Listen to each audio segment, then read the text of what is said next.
Okay, why don't we start? Good day, everyone, and welcome. My name is Bob Bordone, and I'm a senior fellow at Harvard Law School, the founder and former director of Harvard's Negotiation and Mediation Clinical Program, and one of the founders and principals of the Cambridge Negotiation Institute, or CNI as we call it for short.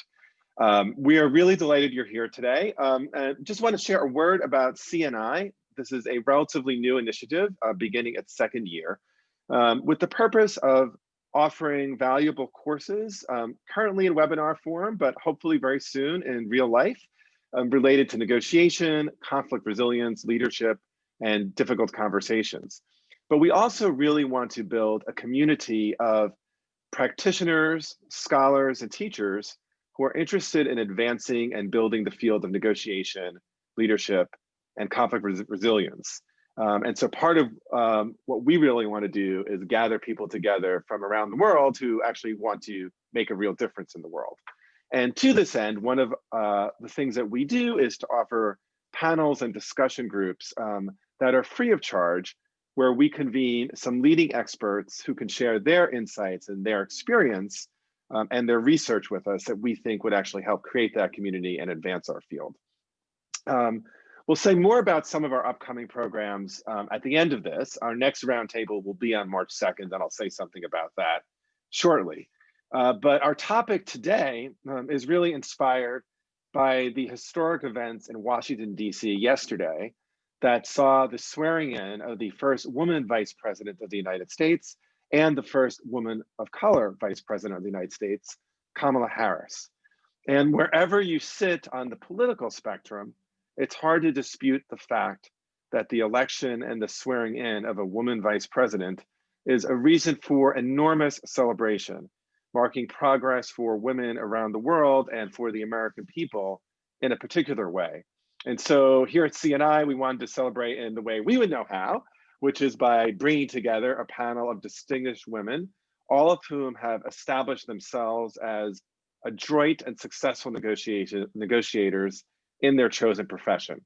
Now, in addition to our distinguished panel today, we actually have assembled an audience of people from 29 US states and 20 countries, really across the world, including Australia and Belgium and Bermuda and Canada and Denmark and Germany and India and Ireland and Japan and Italy and Peru and the Netherlands. And so this is a really exciting event for all of us. As we put the panel together, we were intentional to convene a panel of women who work in a diverse array of professions and at the highest level of those professions. And that's partially because it's our view that wherever you sit professionally, negotiation is an essential skill for success, for leadership, for personal and professional fulfillment. And so today we are really welcoming women who've achieved the highest levels in national elected office, in medicine, in advocacy and nonprofit work, and in diplomacy. Each of the women on our panel today has navigated complex formal and informal negotiations to succeed, and we'll hear their stories today and lessons that they've learned along the way. As for our format, I've invited the panelists to speak for about 10 to 12 minutes, after which time we'll give them a chance to actually have a discussion amongst themselves, and then we'll take questions from the chat. So feel free to use the chat for questions you have or conversation. We will ask that you keep yourselves muted during this. You'll also note that we are recording this session. We will post it both to our website at the Cambridge Negotiation Institute and also at our YouTube channel, which we invite you to follow. Our panelists have agreed that I will not give lengthy introductions, which would actually take up the whole time, but rather just say a word or two about them. And we will be dropping a link to their fuller bios into the chat. So with that, I'm going to start by welcoming former Canadian Prime Minister Kim Campbell. Prime Minister Campbell really has spent her life breaking barriers for women. At the age of 46, she became Canada's first woman Prime Minister. She was also the first Canadian Prime Minister to hold office at all three levels of government: municipal, provincial, and federal.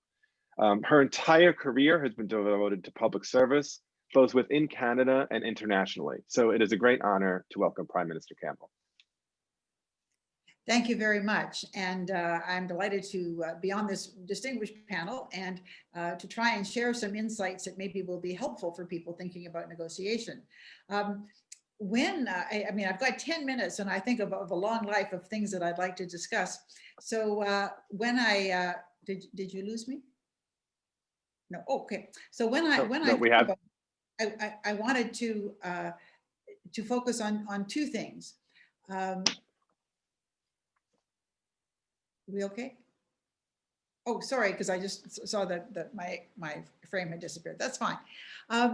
I want to focus on some of the interesting challenges of negotiating when you hold legislative office, but also some of the insights about the impact or the significance of being a woman in doing these things. When we see what's happening in the United States now, and after yesterday's inauguration, although it was a very exciting time, we're already hearing about the difficulties that the new president may have in getting legislation through a Congress. So I want to focus actually on my experience where the challenge for negotiating was actually with my own caucus, with the people who in theory were on my side. In a parliamentary system, the instrument of governing is the caucus of the governing party. And in my experience in government, my party was what you would call a big tent party. So there were an enormous array of opinions and differences within my own party. And being a big tent party in a national government, also just the various regions that people came from, the geographical differences had a huge impact on people's priorities and how they saw things. So one of the challenges to be a successful legislator in that context was to be able to try and frame some kind of agreement with your own caucus colleagues. And I want to discuss my own experience as Minister of Justice and Attorney General of Canada. The Minister of Justice of Canada is responsible for legislating the criminal law. In Canada, the criminal law is a federal jurisdiction. It is not a state jurisdiction as it is in the United States. And so it is an enormous challenge often to find consensus on some of the more divisive criminal justice issues in that context, given the differences of people of different parts of the country. But I want to talk a little bit about my own experience there, because I think it led directly to my being elected leader of the party and becoming prime minister.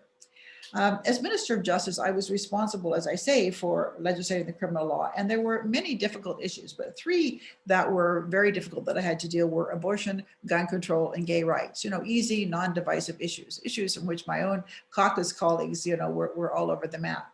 And I want to focus primarily on gun control, just because it's a very good example. Gun control is a very divisive issue in Canada. We don't have anything like the American Second Amendment. But when I became minister, I was told that gun control was the most divisive justice issue, even more so than abortion. And I was Minister of Justice. I became the minister in 1990, and the last major legislation in gun control had been passed in 1968. But one of the first things I will say is that you said, well, why were you touching this? My predecessor as minister had determined that there were a lot of holes in the legislation, that there were loopholes that needed to be filled and that needed to be revised. But also a couple of months before I became Minister of Justice, a man named Marc Lepine went into École Polytechnique in Montreal with a Ruger semi-automatic firearm and two 30-shot magazines and murdered 14 women engineering students, shouting, "You're all feminist." Needless to say, the issue of gun control suddenly shot to the top of the agenda. And so one of the first things that legislators learn is that you don't always have control over the agenda. You don't necessarily sit down and say, we'd like to legislate on this. And certainly when you're justice minister, there are issues that are working their way up that your staff are studying and helping to create proposals. But then something like this happens, and all of a sudden you have to clear the decks and focus on this particular issue. There was a lot of, I just want to, because I have very little time, I want to say the two different things I think that were important in negotiating to get, I passed, spoiler alert, I passed a massive piece of legislation. It was very, very successful. But two things went into it in terms of the negotiation. One is what I would call the relationships. And one of the things, and I think it also was a reflection of the fact that I was the first woman to be Minister of Justice in Canada. And you know, as a woman, I didn't have any sense of privilege in my power. And I was sort of having to prove what I could do. And I didn't assume that I could just go out and say, we're going to do this, we're going to do that. I understood that the power of the minister was dependent on the ability to make things go through without tearing the caucus apart. As I said, it's the caucus is the instrument of governance. And as soon as you start doing things that get the caucus up in arms, they're in the prime minister's office saying, you've got to stop the justice minister. And the next thing you know, somebody else is justice minister, because the one thing that has to be done is to preserve that. So very often when you're in a situation of negotiating, there's a bigger picture that relates to your success. It isn't just a question of your being able to persuade people of one thing or another. It's how you do it, and the collateral damage that may be encountered on the way, depending on how you do it. And I think perhaps because I was a woman and I didn't feel the need to be sort of bombastic. And I certainly didn't go out and meet the press and say, we're going to do this, we're going to do that, which is why they were astonished when I passed this legislation, because what I did didn't look to them like leadership. But I often say that when you are in a position of being able to lead or to make things happen, the most valuable currency you will ever spend is respect. And in terms of being able to negotiate, it was very important for me to recognize and be clear that I recognize that although I was the minister, the prime minister had made me the minister, a big deal, because it was a big deal to be justice minister. But every one of my colleagues was also there because their constituents had sent them. They had exactly the same moral right, exactly the same status as I did. And by remembering that and respecting that and treating them, I remember even with my staff, one of the things that drives MPs crazy is when the minister's staff, behave like they're the minister and they, are pompous and obnoxious. So we never had any of that. So the first thing I did was to build relationships of respect so that even where somebody disagreed with me and didn't support my legislation, I never made an enemy of anyone. I never treated them like they were stupid. I understood that their constituents didn't support it. And I remember once going to somebody's riding and saying, when I was doing my gun control, your member had her teeth in my ankle because I know that you didn't support it. And she did a good job of representing you. She didn't win the argument, but I want you to know that she supported you. So there is this relational thing that's incredibly important to build trust, and it will accrue for other things as well. The other thing is what I would call the performative things, because when you're negotiating, it isn't just a question of what you communicate across a table or meetings, whatever.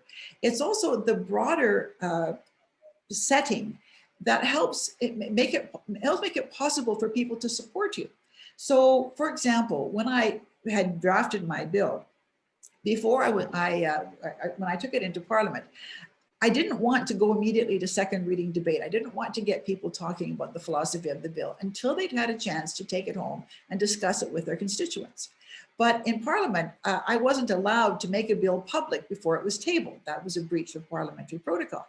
So what I did was I tabled the bill and I immediately referred it to a special committee. And one of my colleagues from Ontario, John Reimer, agreed to chair this committee. And what that meant was that we could make the draft of the bill public. Members could take it home. There was a holiday coming up, and discuss it with their constituents, so that before we even got into the discussion, they'd had feedback, they'd had a chance to bring back the criticisms of their colleagues. So I call this a kind of performative thing, something that you do to help. The other thing I did was I created a minister's advisory council on firearms control. And I had a woman who'd won the Olympic gold medal in the pistol shoot. I had somebody representing our Indigenous community for whom firearms and hunting is an integral part of their life. I had a former chief of police of Winnipeg. I had a fellow who was a technical expert on firearms in Vancouver. I had a woman who was an expert on urban violence, and a psychiatrist who was expert on urban violence and the relationship of firearms. The point is, I brought people together to make it very clear that the minister was not captive of any one perspective, because there are some people who see that firearms regulation is an infringement on their liberty, and others who think that the only person who wants to own a gun is a homicidal maniac. So I was not part of that, and I think it's very important when you're negotiating, when you're trying to get support, to think of what are the things that I can do to make people comfortable, to make it possible for them to at least have an open mind about what I'm suggesting and perhaps support it.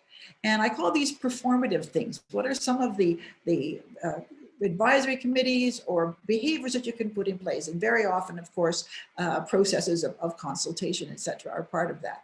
So that at the end of the day, you see negotiation as a kind of broadly based set of relationships and activities that maximize your capacity to get to yes for enough people to get the bill through Parliament. And I think finally, I would just say that I think there's a reason why women have proven off to be very successful legislators. And we've seen in the era of COVID that some of the most successful political leaders have been women, not the only ones, but that the kind of sort of bombastic, macho, authoritarian approach to leadership that some certain men have exhibited, I think of Boris Johnson and Bolsonaro and others closer to home, it's actually incredibly ineffective. If you have the leverage to bully people, that's perhaps helpful. And I think one of the things we face now is that the polarization of politics in some countries makes even the most skilled negotiators, up against it, because you need to be negotiating with somebody who at least shares some of your values and would like to see some kind of positive outcome. But that is why I wanted to focus today talking about the challenge of negotiating with people who are at least in your own party, but who may have very, very different views, maybe in your own company, maybe in your own organization. But how do you build those relationships? And then just to conclude, I will say that after I was Justice Minister, I became Minister of National Defense, and I'm still the only woman to have been Minister of National Defense of Canada. And it was at that, when I was in that portfolio, that Prime Minister Mulroney announced he would be stepping down and we would have a leadership contest. Over half of the caucus immediately stated their support for me, which meant I couldn't very well say, no, I don't want to run. But what was particularly interesting was that John Reimer, who had chaired my special committee in Parliament to give a breathing space for gun control, came to see me. And he said, I am the chair of the Evangelical Caucus. And we'd like to know, if you become leader, will you treat us with the same respect you did when you were Justice Minister? And I said, well, John, I'm the same person I've always been, and you've always been welcome in my office. He said, because we would like to support you.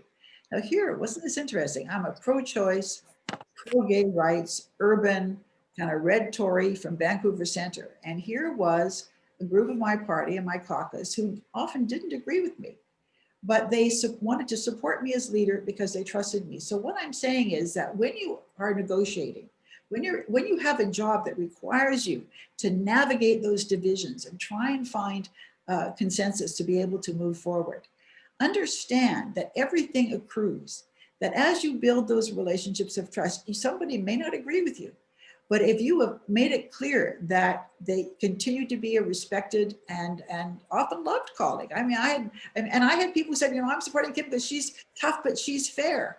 And I thought, how good can it get? That's how it should be. So as a negotiator, you're actually building a track record, you're building a reputation, and you're building possibilities for future success and future wins, even sometimes with the people with whom you are not today on this particular issue getting to yes.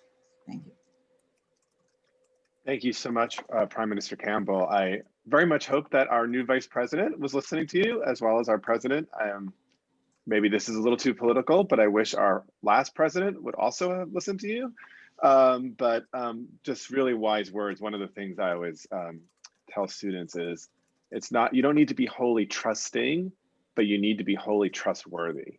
And so much of what you're talking about as a negotiator is building that reservoir of trust. So really thank you for your thoughts. It's now my pleasure to introduce Dr. Vicki Jackson.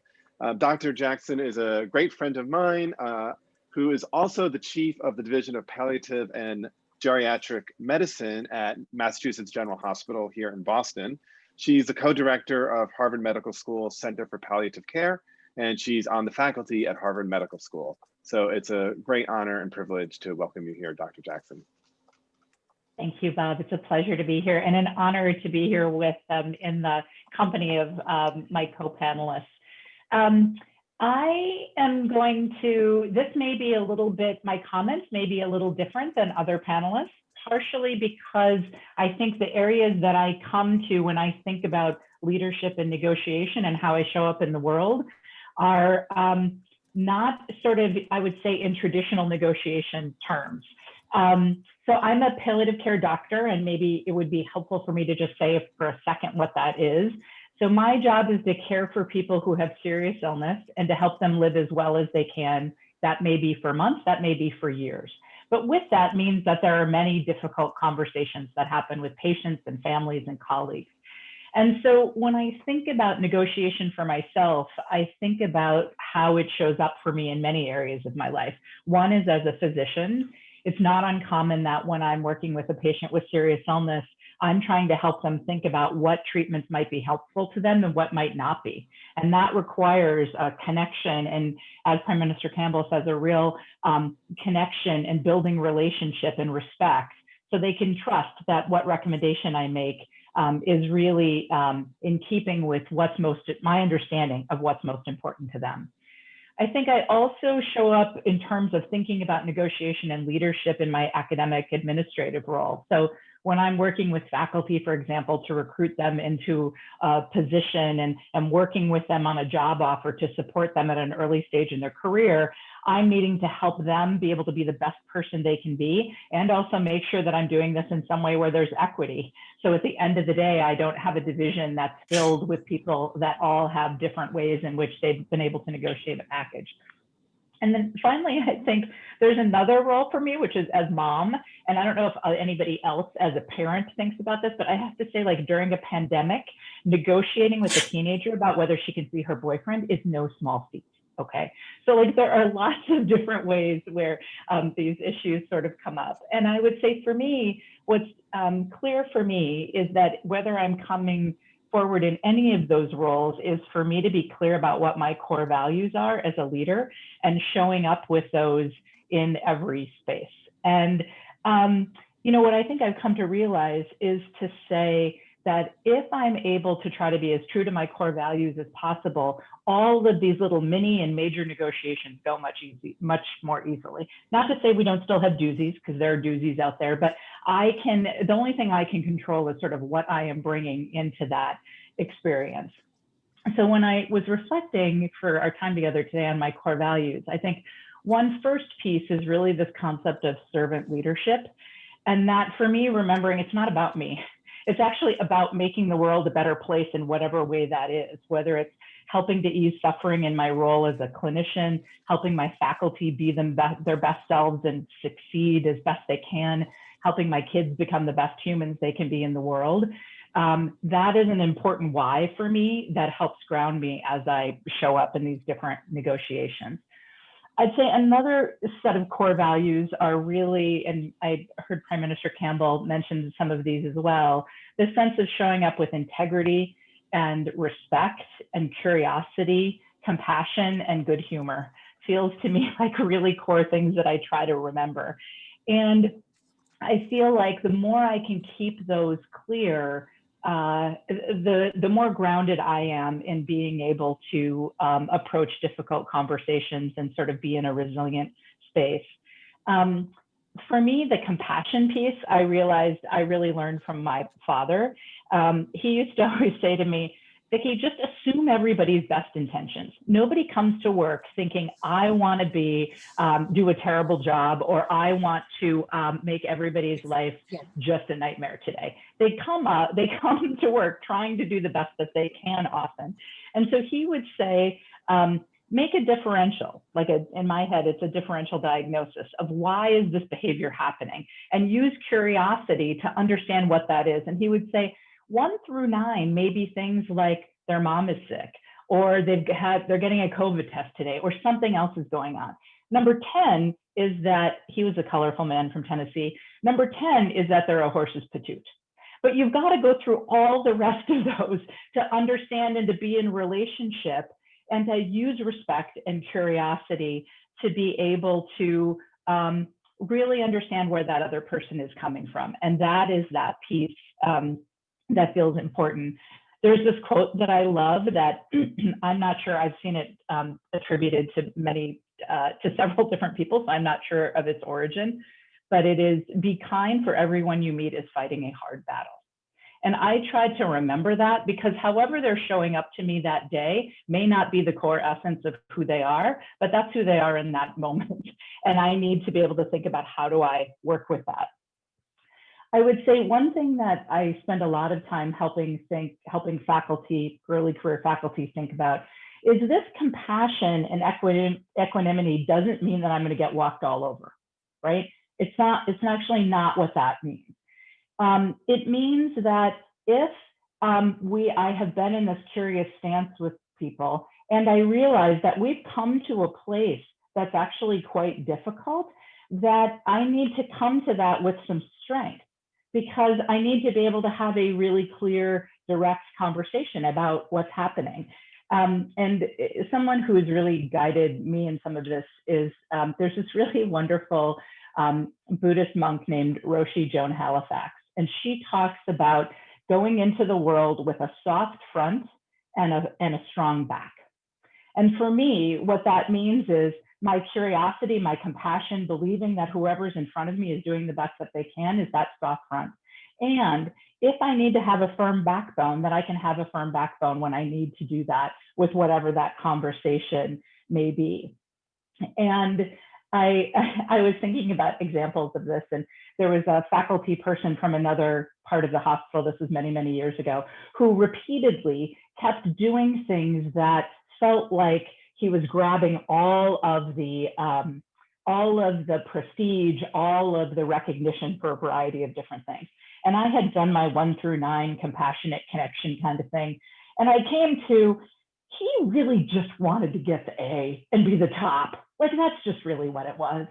And I said to him, I hear your drive. And an important thing for you to know is a really core value of this institution is collaboration. And this approach is actually, I worry, going to be detrimental to what you're trying to achieve. And that was a really important conversation. And I'm not saying he became a homely guy, because he didn't, but he did, there was a shift, because he actually understood that the way to actually get recognition and respect was not to take all the toys, but was actually to be in collaboration and in relationship with others. And so I think about when I need to have these direct conversations, how do I do that? Part of palliative care, what we spend a lot of time in and that I really value is communication and being very precise in our words and thinking about how do we communicate about very difficult, emotionally charged topics. And so a technique that I've found that's been super helpful to me in these last 20 years of doing this work is this concept of naming a dilemma. And naming a dilemma for me is that when I'm in a high stakes conversation, I know that it will go better if I can keep everybody oriented to what we're driving for and what our intention is. So if I have a patient who refuses to talk about the future because they want to be only hopeful, I may say, you know, so this is a dilemma for me because my goal is to be the best doctor to you that I can be and to take good care of you. And if I hear that you don't want to talk about the future because it's too hard, and if we can't find a way to talk about the future, I really worry that I won't be able to take good care of you and meet your needs. So can we together, given that dilemma, think about a way that would be okay for the two of us to have this conversation? So to be able to name my intention is not to make that person feel uncomfortable, and there is a reality here that's important. And so I have found that incredibly important in my clinical work and with faculty, and also like with my kids, right? When my kids are like, you know, texting nonstop or on Snapchat, and I say to them, I want to be able to give you as much independence as I can, and my job is to make sure you stay safe. And so there may be times when I'm going to need to look at your phone because I'm trying to balance those two things. And So I think, how do we think about being able to be in conversation with people? Another piece that I have become really aware of is that as women, we get all kinds of messages: lean in, don't lean in, talk more, do you talk too much? Like, it is just very, it's unclear some days where I'm supposed to show up and how I'm supposed to show up. One thing that I think I have become aware of and really tried to reflect on is being aware of hierarchy in the room, and hierarchy that I may or may not perceive. And that is hierarchy with patients. I'm a physician. They're not a physician usually. I'm likely, hopefully, going to live a long time. They probably are not. All those kinds of hierarchy. For me, my own personal story is I grew up in a tiny little town in northern Wisconsin where my mom didn't graduate from high school, my dad didn't go to college. So my internal narrative is a different one. And I have to realize, if I walk into a room and people see me as having lots of power, even if I don't feel that way myself, I need to choose my words really carefully. So part of what we think about is really thinking about words having milligram strength and thinking about potency. And that word, if I say to a patient or family, I'm worried you're dying, or I'm worried time is short, means different things.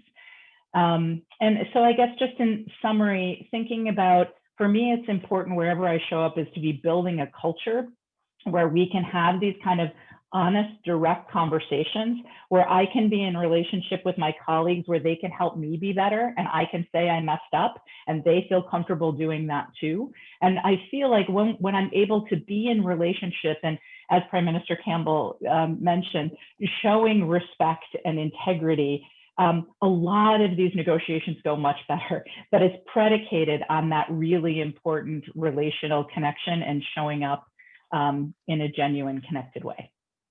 Thank you. Thank you so much. And I mean, this is continuing.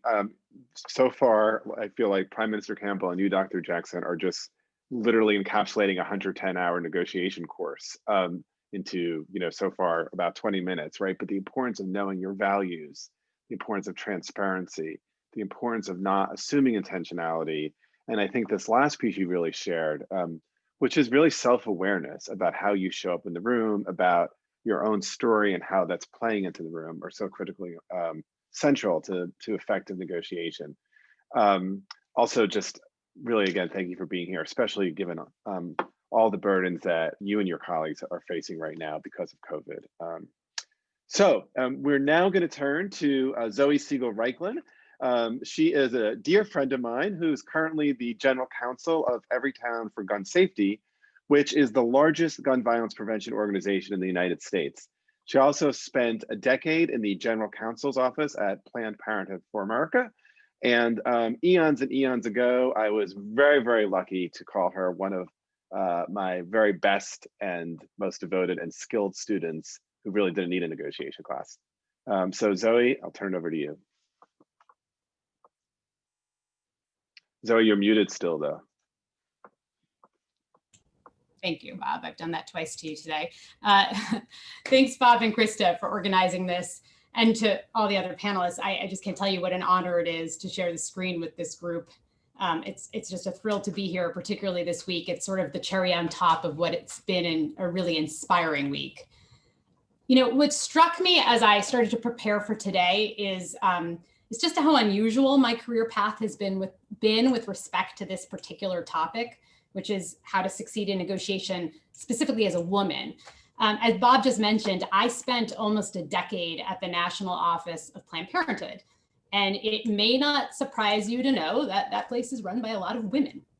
But really, in most of the jobs I've been in, women have made up a larger portion of the workforce, including leadership, which obviously is unusual. And it's something I sometimes forget.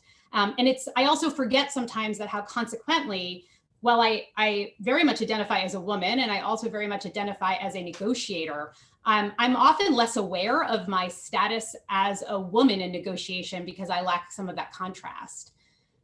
With that said, I've thought about it, and as I'm here to tell you today, that even in women-dominated environments, women, or at least this woman, face many of the same issues that research tells us about women as negotiators. It's just maybe a little more subtle. What I find is wherever we are, women often, as we've heard from our previous panelists, they get seen as too aggressive if we're assertive, but not aggressive enough if we're accommodating. And probably because of this, there's some evidence that we're less likely to attempt to negotiate, or we face backlash if we do. But as I thought about this more, I think this is not an issue that's specific to women. I think women sometimes bear the brunt of it, for sure, but I think a lot of people, women and not, are less likely to negotiate if they feel like they have to be either in actuality or in perception aggressive and hostile to do so. It's just not a natural space for many people. And I think the opposite is also true. We've been fed a stock image of a negotiator in our society sometimes as somebody who's sort of bellowing and intractable or very difficult. We've seen world leaders that fall into this category. And I do think that without a framework, it's typical that we may try to mimic that, which in my experience at least leads to sort of a tense and unproductive experience. Some of my fellow panelists notwithstanding, most of us are not negotiating high stakes world conflict situations. But with that said, most of us do engage constantly in more common everyday negotiations. The ones you have with the boss when negotiating salary, or with colleagues, both internal and external, over business agreements or decisions, as well as with, as Vicki mentioned, with family and friends over very easy things like what's for dinner to much harder life decisions. In almost all of those situations, whether you're a woman or not, I think life would be very unpleasant if you couldn't figure out that right balance between being assertive for your interests, but also problem solving and genial. So, when I think about my own career, I have a few lessons that I've gleaned, partly from the mistakes that I've made, that I do think can be very helpful for women as negotiators, particularly in overcoming some of that assertive aggression tension. But really, I just think it's helpful for anyone who's attempting to negotiate. And I know it certainly has been extremely helpful in my career. I think the biggest frame of this is sort of a mindset. And one of the things I learned early, which is namely, I try to approach each negotiation as if it's a problem to be solved rather than a battle. I have spent the bulk of my career as in-house counsel at two different organizations. One, as Bob mentioned, Planned Parenthood, which you probably know is a 100-year-plus organization focused on promoting and protecting sexual and reproductive health and rights. And most recently, I've been at Every Time for Gun Safety, which is a newer organization focused on promoting gun safety and reducing gun violence. Now, the Prime Minister and I did not coordinate this, but as she already pointed out to you, those are two pretty hot button issues. So basically, if you're looking for me, find the most hot button issues in America, and you're probably going to find me lawyering right in the middle of them. My role in these organizations is I'm less engaged in the actual policy work. What I do is I'm there to provide in-house business, governance, and political law counsel to my colleagues, to my internal clients. In short, I'm there to protect the organization from risk, which means it involves a lot of negotiation with outside vendors and partners, and a lot more negotiation internally with my clients. That means a good part of my job over the past decade has been telling some of the most brilliant, passionate, and assertive people I've ever met, no, you can't do that. And I have to tell you, it's not always so easy to do. Our newly inaugurated vice president was on the Sunday shows this weekend, and she was talking about what she says when she mentors young women. And her direct quote was something like, "I tell them I eat no for breakfast." Now, she wasn't talking about negotiation specifically in that moment. She was talking more about not letting anyone tell you you can't succeed. But the language she used certainly conjured up the image of many of my internal clients over the years. I would say that when I was younger and newer and trying to sort of establish myself within my organizations, I thought that in order to do my job well, I had to lean into a very aggressive posture to counteract these sort of breakfast eating women that I was encountering. I had to get tough to avoid getting steamrolled, I thought, and I couldn't show any weakness. What this meant is I often found myself in situations with my clients where they would present something they wanted to do, And I would immediately identify some problem in there. And my response was to tell them firmly and resolutely, no, you can't do that. They would get frustrated and dig in and say something like, you don't seem to understand how important this is. I would get my back up even further, sort of dig in and say something like, you don't seem to understand that this is just a non-starter. And we would lock into this battle mode and get nowhere. So after several rounds of this, I happened to go and teach a class in negotiation, as I do from time to time, including with Bob and Krista. And at this particular time, it may have actually been with Bob. This could have been a while ago, but in our negotiation classes, we teach an interest-based approach to negotiation, where one of the most fundamental principles is not to get locked into a positional battle with your counterparts, but rather to try to take a problem-solving approach by working to understand their interests and your interests, and then taking that information and brainstorming creative options that might meet those interests in a way that satisfies everybody. I realized to my horror in the middle of the class that I was completely failing to do this at work. I think it was partly a failure to identify those conversations as negotiations, which they absolutely are. And partly, again, I think it was this feeling that in order to be seen as assertive, I had to be more aggressive. So after the class, I left and I vowed to take a different approach and try to practice what I preach. And I'll say the most fundamental step I took was just something which seems sort of basic in retrospect, but obviously wasn't at the time, which is that I stopped starting those conversations with no. And I started saying instead, why? You know, roll back. Let's just pause for a second. You've told me what you want to do, and you've told me that it's important to you. But can you explain to me why this is important? What are you trying to accomplish? What's your ultimate goal here? What's really important? In negotiation terms, we call this moving from positions to interest. And I find that it's easy to skip this step in the service sometimes of appearing tough, or more mundanely, because, you know, life moves fast and negotiations are often tense. And in this environment, sometimes we just forget to take the pause and have that conversation. For me, when I ask why and probe for interests, it helps me accomplish a few goals at once, which are goals that we've heard already from the other panelists. It gives me an opportunity, first of all, to make my counterpart feel like they're being heard. And what I have discovered is that helps with establishing the relationship and rapport that we've been hearing about. It's so essential to negotiation. But I also find that people have a sort of strong reciprocity norm where they, you know, if you do something, they tend to want to be fair and do it back. And so I find when I let them talk and I give them the opportunity to be heard, they're more likely to want to let me be heard as well without me having to fight for it and start talking over each other, which often devolves pretty quickly. It just fundamentally provides me with more information that allows me to start thinking creatively about the situation.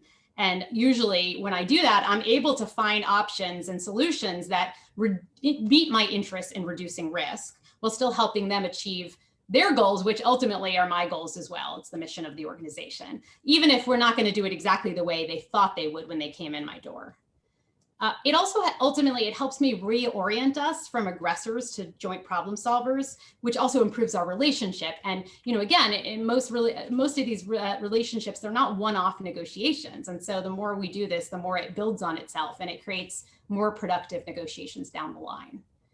I find that using this approach with my internal clients, as well as with external parties, like my vendors, not only makes me more effective, but generally it just makes the work more fun. I enjoy it more. I couple this in particular when I'm dealing with external parties or in very complicated internal negotiations with lots of preparation. So I spend time thinking not just about what are their interests, what do I think they are? What are my interests? Are there various ways that we could go about this deal and find a way that's going to satisfy everyone and get us to a better place? But I also spend a lot of time often researching industry standards. I have colleagues at many of the sort of similar kinds of nonprofits out here in America that do the similar kind of work that I do. And I've sort of fostered relationships with them. And I am frequently texting them, calling them, emailing them, saying, hey, when you negotiated this contract, what were you able to do here and here and here? I try to get a big picture of what I'm dealing with. And when it's really tough, I role play as well in advance what the negotiation is going to look like. I find somebody who's willing to do that with me.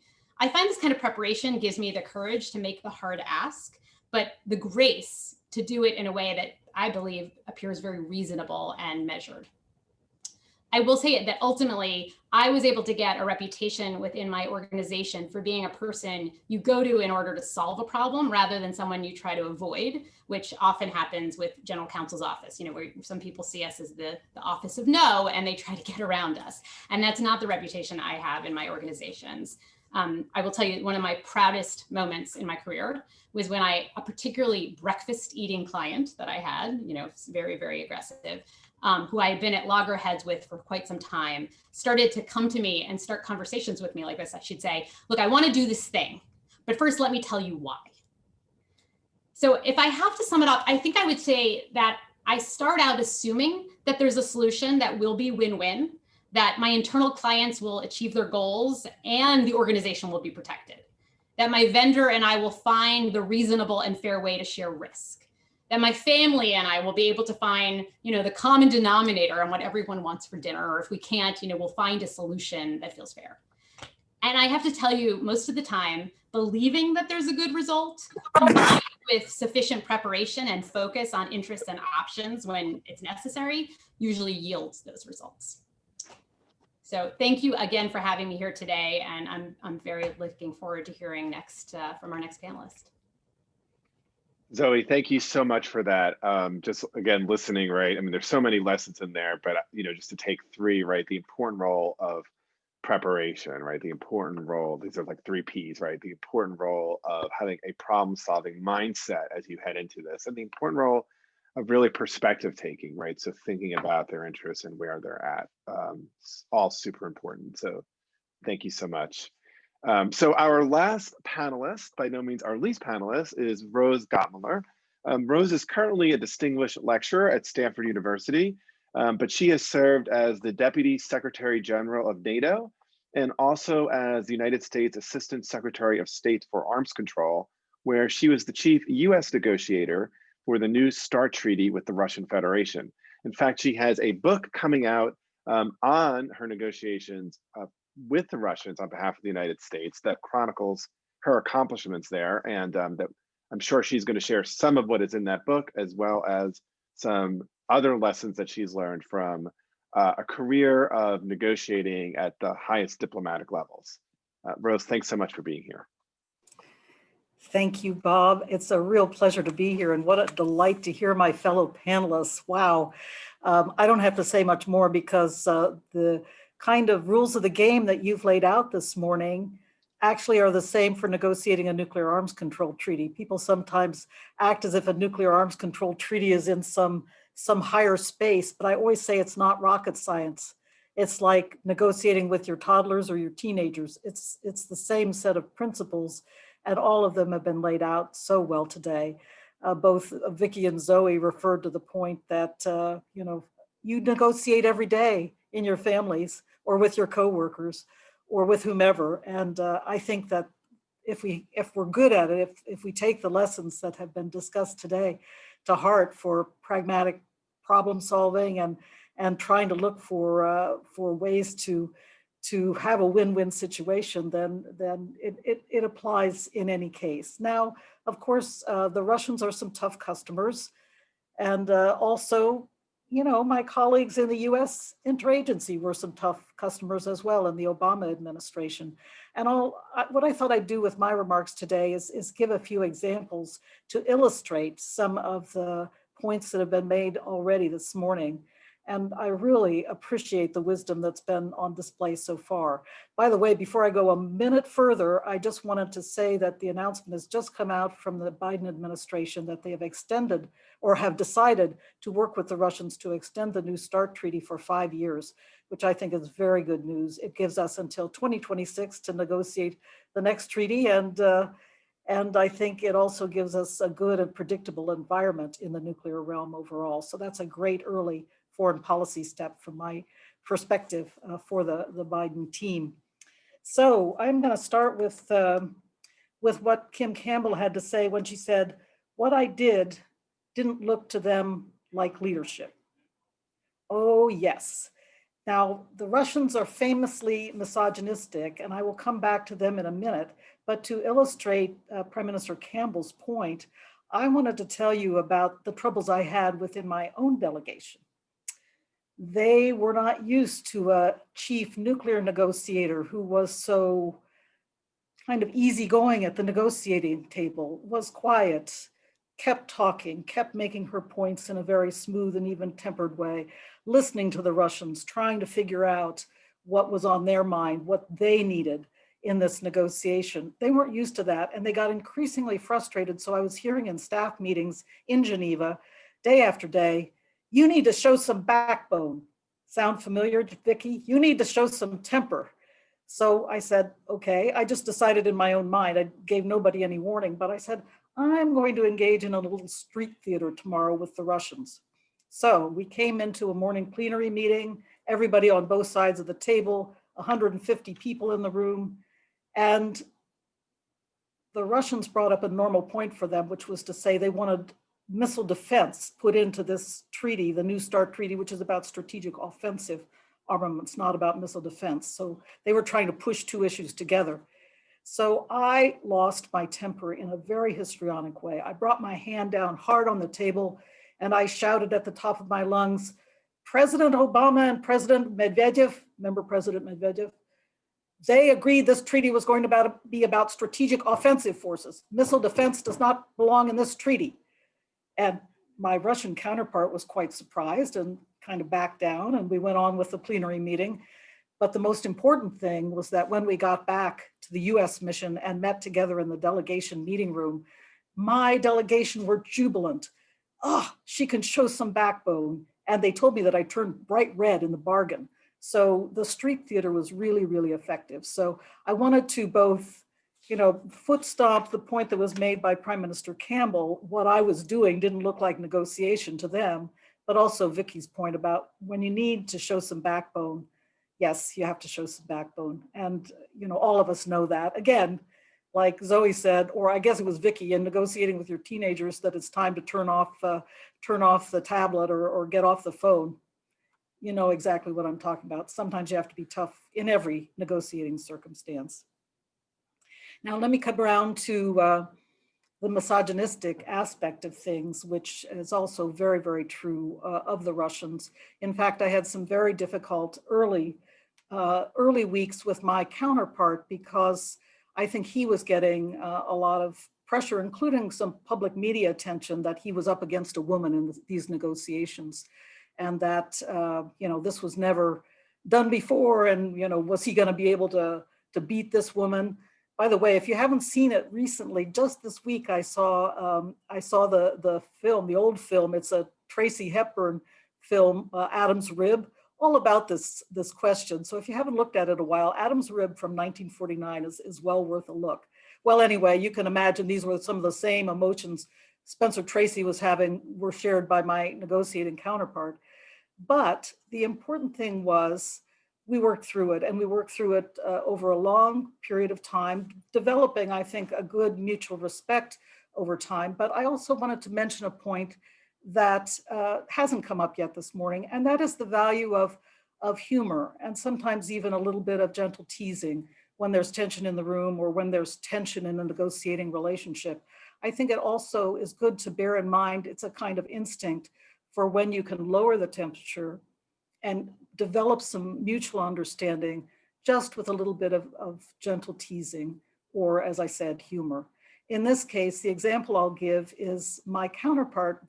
It was hilarious. The Russian delegation facing me across the table, in the front row at the table was a row of men, extremely distinguished men, some of them general officers, very senior people in their ministries back in Moscow. And in the back row, up against the wall, there were women. There were men experts as well, but the women on the Russian delegation were always seated against the wall. And some of them were very distinguished, like the lawyers on the Russian delegation were usually women. So I began a little campaign with my counterpart to tease him about, why don't you bring some women to the front table? Why don't you let them speak every once in a while? Come on, come on. And I also began a kind of a low-grade campaign to support the women on the Russian delegation, for example, by sending them little presents from time to time. One of my colleagues was from New Orleans, and her family sent some Mardi Gras beads to her. So I sent a big basket of Mardi Gras beads down to the Russian mission, and I wrote a note and stuck it on that said, "These are for the women on the Russian delegation." Well, the next time I saw my counterpart, he had a smile on his face, but he said, "Where are my beads? Don't I get any beads?" So I think, as you see, we're slowly developing a kind of mutual respect, absolutely, a mutual bond, but also that humor is chipping away at the misogyny and the feeling of, why am I having to deal with this woman, etc. So that's something to bear in mind. But the last point I'll make, I think, is equally important, and that is, you're not friends with your counterpart at the negotiating table. I mean, sometimes you are friends with somebody you negotiate with, your family members, we hope you're friends. But when you have a difficult issue to solve, you do have to adopt this pragmatic problem-solving approach, and you can't let notions of friendship and amity get in the way of coming to the best, most practical, most in the interests, when I'm talking about an arms control treaty, most in the interests of your country solution. So throughout the negotiations, my counterpart kept saying to me, we can be more friendly. Why don't we say "ты" to each other? This is, if you know German or French, it's the familiar form of you. And I just said to him, we're not friends. When we get to the end of this negotiation, if we succeed, let's think about it. So I insisted throughout that we continue with the formal form of address with "vous," which is "vous" in French, always, the formal form of address. And I think that's just to underscore the point that you have to, when you're engaging in this way, you're not friends. You are on the hunt for serving the interests of your own party, whether it's in Zoe's case, your organization, or in the case of Vicki, it's perhaps her patients sometimes. And certainly Prime Minister Campbell knows about this inside out from her very high level dealings in the Canadian government. You have to keep your interests front and center and keep the focus on them. So I think I'll leave it at that, Bob, and I very much look forward to our discussion. Maybe some of my panelists have some comments back at me. Thank you so much, Rose. I mean, and I love this last point you make, which I think is a really important one, right? Which is, you are not friends. Because there's this kind of famous line from Getting to Yes that says, focus on the problem, not the person.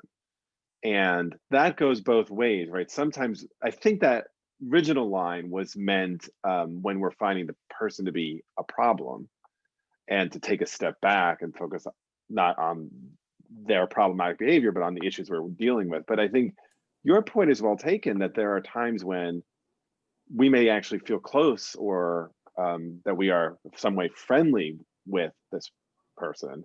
Right. And that can actually lead to a set of concessions, or really losing sight of what are the real problems and issues we need to resolve here.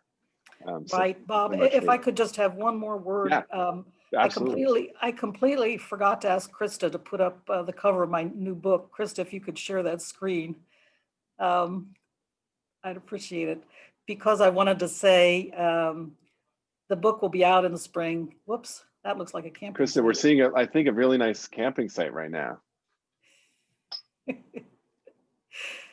Well, in any event. I don't know why it went away, but I'll work on that, and we'll be sure to show it at the end. Before we close today. And I'll also put the link to your book right in the chat right now as well. Yeah, I actually put it in the chat myself, but you can back that up in case there's an easier way to do it. Thank you so much, everybody. And again, Bob, absolutely right point. You're not friendly because you have these other interests that you have to try to get through and around and serve. Terrific. Well, there's so much. I mean, I have actually pages of questions that I could ask you all, but that's probably not a great use of your time. let me start by asking any of the panelists either a reaction or an additional comment or question you may have for the panelists before we go to the chat and get some questions from the group. Vicki, I see Prime Minister Campbell and Vicki, you've both unmuted yourselves. Maybe let me ask Prime Minister Campbell and then we'll go to Vicki. Well, first of all, I just think the discussions were quite wonderful. And one of the things that strikes me is that the theme that we all have of the right affect in dealing with negotiations, it could be tough or whatever, but the ability to listen, I think negotiation is a creative process. And the more you listen and the more you pay attention, the more likely you are to figure out a solution that nobody's really thought about. And what I used to find is that sometimes if I had, once somebody said that she thought we should remove the presumption of innocence for sexual assault cases, and my hair is what I went doing. No, I don't think we can quite do that. But, and incidentally, I was also the Dr. No, because Justice Minister always say, no, you can't do that, it's unconstitutional. But very often, even in a preamble or in some kind of part of the process, you can acknowledge something that somebody wants. You can make them part of it. And then other times, they will lead you to think about an approach that you hadn't thought of before that enables you to accommodate someone else's view. So I think that the creativity that comes from not being a jerk, from actually being willing to listen and pay attention and bestow that respect often results in a way better outcome because you come up with things that you might not have thought of before. And that's, this whole sort of narrowness and groupthink is really a problem. Anyway, I just wanted to add that because I think we all are saying the same thing. Yeah, no, super helpful. Vicki, you had unmuted yourself. So I'm assuming that's good. I'm going to take that as you were raising your hand. I loved Rose's point about humor. And I think it's incredibly important, and it has to be skillfully done. But I would say there's something for me as a woman. There are ways that I can use humor to just move a conversation 15 degrees over that allows something to open up. Whereas if I would have said it head on, it may not go as well. It also, I'm just struck by like Rose's example with the beads. Like, I think that's just awesome. Right? It was just setting it out there. You didn't know how it was going to land. And as a way of kind of just a little bit of a needle, not so much, but something that's just really changes the tenor. And I often say to our trainees is bring your whole self to the experience. And that means bringing all of the good feelings, the hard feelings, and the humor, everything. And to me, that feels like a really important point is to bring your whole self, including that sense of humor when you can. Agreed, and I think I've seen you do that so well, Vicki, actually at times in actual negotiations that I've been in with you, and it's very disarming and very effective in a really nice way. So if others don't have questions for each other on the panel, I've been getting a few private message questions from our audience, which maybe I might try to get a few of them in since we have some time. So one question that came up. A few of you have mentioned the importance of reflective practice and kind of self-awareness. I wonder, there's a question just saying, can you say a little bit more about that and how you think about that and how that's influenced you as a negotiator? And that was not directed at any individual panelist, so anyone feel free to share. Zoe. I'll jump in. I think it's, as I mentioned, I sometimes teach negotiation classes on the side. And I have a more than full-time job. I have 2 little kids. And so every time I agree to one of these things, I sort of question myself. I always think, oh God, why did I do this? And then I always sign up again to do it again. And I think largely the reason I do that is that, we all talked here like this is all just coming naturally. And I do think there are some people that it just comes more naturally to than others. But I think for the most part, most people are not just born knowing how to do this. And even if they are, as I mentioned before, life is fast and stressful, and it's really easy to revert to less useful interactions. And so the reason I end up teaching, honestly, is because it just grounds me again in some of the advice, and I go back and I'm just better. And so I'm not suggesting that people should teach negotiation because it probably is a questionable choice on my part, but once a month, that's not not true. I don't mean that, Bob, but once a month. It's okay. I can't have everyone teaching it. I lose my business. There you go. But once a month or once every 6 weeks, like I would say just read an article on negotiation or attend a panel like this one, and to just sort of ground yourself in. We give out in negotiating questions, we give out these little cards that reminds people of some of the key takeaways, and you can take that out of your pocket if you have one of those, even if you don't have more time. Great. Any other thoughts on this question? There's some other questions that we have as well. I would just say for me, I need other people to do this well, right? So I need to be in relationships where I can get feedback and trust that I'm going to get real feedback, and can slow down and choose to slow down. If I notice that something isn't going well, that I know to take a moment to take a time out and do kind of an internal check and to try to take some time to reflect with someone else. At least for me, I'm not as effective without having another mirror to be able to react who knows me well. Thanks. So a few people have direct messaged me with questions that are, I think, all thematically similar, although phrased slightly differently. So, but the question is that almost all of you have really spoken about the importance of things like relationship, trust, listening, transparency, things that sound like very solid, appropriate, and excellent negotiation skills.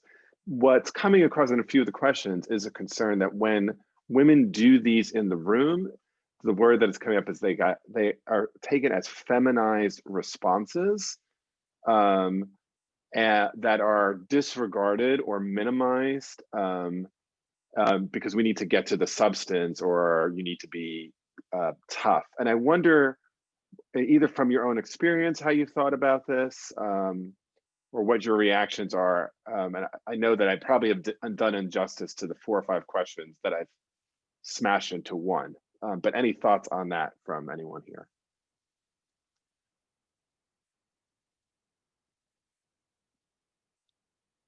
This makes me think my question is completely unclear.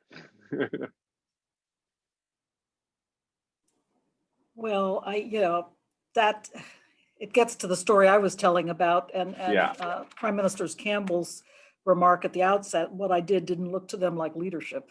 I think it's becoming clear as time goes by and more women are rising to leadership positions, including our new vice president here in the United States, that women's approaches to things just are becoming more common now. So I am absolutely familiar with the phenomenon from working in the U.S. interagency inside government for many years, and from being in the non-governmental world at a research table where what I say doesn't get heard, but when my male colleague to my right or left says exactly the same thing, it's a great point, so that happens a lot, and it happens, I think, to every woman. It's a question that young women frequently ask me, why when I say it, it doesn't get heard, but when my male colleague says it, it gets heard. So it's cultural, and I haven't made a deep psychological study of this, but I will say that I am optimistic that as more and more women succeed in leadership positions, and we have some great examples of women. I loved Prime Minister Campbell's stories about getting the legislation through. That's fantastic. It's the quieter approach, but it definitely is extremely effective. So I hope that effectiveness will begin to counter this mood that somehow this is too soft, too feminine. Can I just say that I think that this is really one of the tough issues, because what it is sexism, and sexism isn't people saying they don't like women. Sexism is not giving women the benefit of the doubt. It is not taking seriously what they say. And Claudia Golden's lovely article about how symphony orchestras audition behind a screen, or when they do, they hire more women. But the really interesting thing about that article is, as she interviews the conductors, they all say, oh no, there's no sexism, there's no gender discrimination, it's just the music. But of course, women have small technique. Well, if you think you're going to hire small technique, you will. So the perception that women are not leaders, and I think what I always say, and encouraging women to do things and go for it, is that the only way you change people's views is to change the landscape from which people get their sense of how the world works. And the more they see women doing things, like an Jacinda Ardern or like an Angela Merkel, who flies totally in the face of all the things people said you had to be a woman leader. She just is a wonderful, counter example of all the things that people said, and is now one of the two of them are among the most respected leaders, irrespective of sex, in the world now. So, but the other thing I would say, I had a friend who created the Global Leadership and Diversity Program for a very big investment bank. And she said when she went around the world in interviewing people, only the white men thought that this organization was a meritocracy. And one of the problems that she had was in getting women to talk about their accomplishments. That the men at the end of the day would go and see their boss or the person they reported to and talk about all the great things that they had done. And the women sort of assumed that people would know. And we're taught not to blow our own horns. And I think women have to find ways of reminding people what they've accomplished. And I think negotiating an arms control treaty is pretty hot stuff. And not being afraid to put your name on, not being afraid to mention, when I led our delegation to negotiate this treaty, blah. And just as people constantly are reminded of that role. It's not easy, but Mary Catherine Basin just died, and she, in her book, I think Composing a Life, and some of her other books, she talked about when she was a department chair, I think at Amherst, and how men in the department were annoyed that she wouldn't nurture them. She wouldn't, that she would be demanding of them and not sort of be mother. These are deeply rooted expectations that we have, and the only way to dispel them is to be there. If we say we have to get rid of all of these things before we're going to be part of it, we'll never be there. But every woman who succeeds, I look at you, you're just amazing. You're a wonderful woman. And I can't believe that you're not just leaving these impressions, not just for men and women, about what leadership looks like, what success in negotiating looks like, what strength looks like. And you just have to keep doing it. And the numbers grow, and the landscape changes, and people's expectations change. But it is hard, and I think it would be disingenuous to suggest that it isn't. But when I was young and people said, okay, Kim, you're smart, but where's the female Einstein? I know there are women who were foundational in math, physics, and astronomy, and all these things. But when people think you don't belong, you fall off the radar screen. They don't talk about you. So you need to become armed with all of the counterexamples, because we do belong there. This Prime Minister Campbell seems like just an amazing way to end this great gift that all of you have given everyone here today, and me as well. As Zoe said, one of the reasons why I have these panels, it's actually totally selfish, is how much I learn. And I have learned a tremendous amount from all of you. Before we go, a few things. First, we do want to flash up Rosa's new book. So Krista's going to do that now, I believe, because although we just, we have to unhighlight all of us, and then we will flash up the book cover, and here it is. And the link for this book, we already put in the chat. We're also going to be sending a follow-up just for feedback about this panel. So we'll also send a link in that email that we send out. A few more just quick things that we would just like to share with all of you. Hold on. So just our upcoming programs. We're actually going to offer a course called the Negotiation Bootcamp for Women on February 4th, which will really be not just an introduction to negotiation, but really look at some of the research on gender differences in negotiation. Our next roundtable is March 2nd. On a really different topic, but a really important one, I think. It's on building consensus among stakeholders to save affordable housing in our cities, with a particular story of how this was done in Stuyvesant Town in New York City. We have another course on dealing with difficult negotiation tactics in March. And then we're going to offer a 4-day virtual negotiation workshop on June 7, 8, 14, and 15. That's going to be kind of mornings across 4 days. And we are really hopeful, fingers crossed, that we can actually do a 2-day, full day in-person workshop here in the Boston area come the fall. And there's information there on how to learn about our courses. So with that, a tremendous gratitude to Prime Minister Campbell, Rose Gottmler, Zoe Siegel Reichlen, and Dr. Vicki Jackson, and to my colleague Krista for your help. Thanks to all of you for being here. Stay safe, and we hope to see you again very soon. Bye-bye.